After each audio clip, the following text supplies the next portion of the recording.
உங்களில் யாராக இருந்தாலும் நரகத்திற்குள்ளே நுழையாமல் யாரும் சென்று விட முடியாது. எவ்வளவு நல்லவனாக இருந்தாலும் நரகத்திலே கண்டிப்பாக நுழைவார். நபிமார்களாக இருந்தாலும் நுழைவார்கள், சஹாபாக்கள் இருந்தாலும் நுழைவார்கள், தாபீன்களாக இருந்தாலும் நுழைவார்கள். ஆனால் நரகம் அவர்களுக்கு நரகமாக இருக்காது, அவர்களுக்கு குளிர்ச்சியாக மாட்டப்படும். ஏனென்றால் அல்லாஹ் தஆலா அடுத்து சொல்கின்றான், சும்மன் நஜ்ஜில்லதீன தகவ் வ நதரல் ஸாலிமீன ஃபீஹா ஜிஸிய்யா.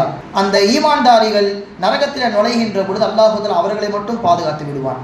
அவர்களுக்கு நரகத்துடைய உஷ்ணமும் அந்த தாக்கமும் கொஞ்சம் கூட இருக்காது.